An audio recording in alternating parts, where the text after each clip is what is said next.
nagtagumpay sila. Nahuli na nila si Docman.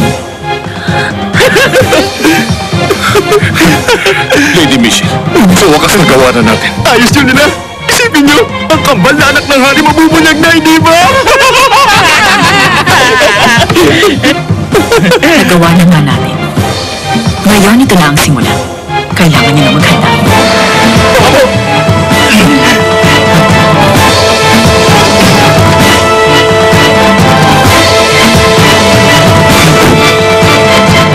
Lady Michelle.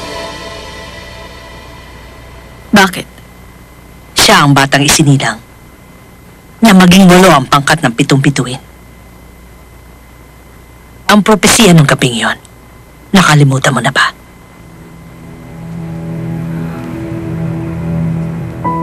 Hanggat nananatili ang pangkat ng 7 bituin may balangkas na mararo, walang maaaring makatalo sa tagapag-ingat na si Michelle. Subalit, sa sandaling maging 8, ang pangkat ng 7 bituin may balangkas ng araro, lilitaw ang tao makapagpapabagsak sa kanya ng tuluyan. Isinilang ang batang yon na may natatanging tadhana. Kaya hindi mainam na maibalik mo siya rito ng buhay. Kung may pagkakataon, kailangan mo siyang patayin agad. Naniniwala ka ba sa mga ganong bagay?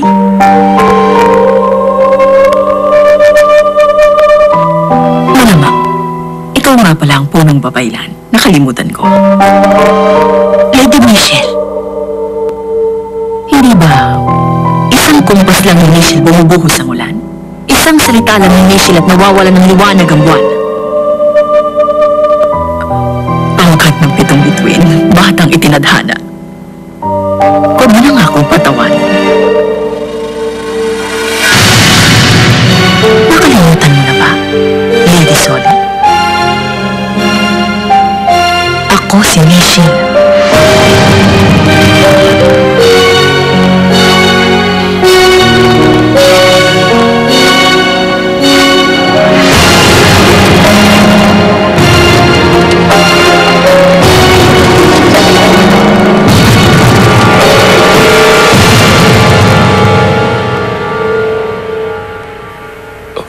Anong ibig mo sabihin, Ministro? Kamahalan, ngayong alam na ni Michelle na buhay ang kakambal ng prinsesa, yun ang tanging paraan upang malutas ang hinaharap natin sa ngayon. Ganun pa man, hindi tayo maaaring bigla na lamang magpasya tungkol sa buhay ng 2 tao. Si Chonmyong at si Yusi, di papakasal natin. Kung maitatakda na ang magmamana ng inyong korona, hindi na maaagaw ni Michelle sa inyong trono. Mapapalakas din ang kasalan lagay ni General Kim Soyon sa palasyo. Ministro Unche, hindi to ang tamang panahon para sa mga ganitong bagay.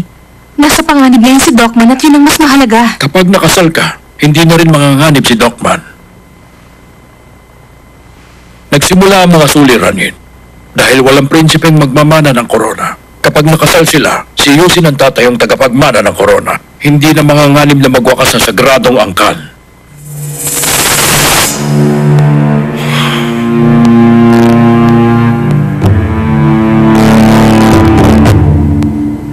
Patawad, anak. Dahil sa amin, kailangan mong makasal ng labag sa iyong kalooban. Mahal kong ina, magpatuloy ka, anak. Kapag ikinasal ako sa angkan ni Yusin, maaaring samantalahin na ng ibang tagakaya. Tiyakin muna natin ngayon kung paano gagamitin ni Michelle ang katotohanan tungkol sa aming 2 ni Docman.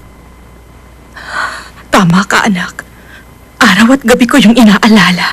Kaya nga po, hindi ba yun ang mas mainam kung yun mo ng paghahandaan natin? Sa halip na maghintay na lang ako at magpakasal? Mahal na prinsesa, narito po si Warang Imjong sa labas. Papasukin mo siya.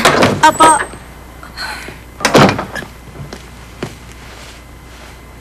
Mahal na Reyna, mahal na prinsesa, nagpatawag po ng pulong ang konseho natin. Pero bakit? Anong dahilan?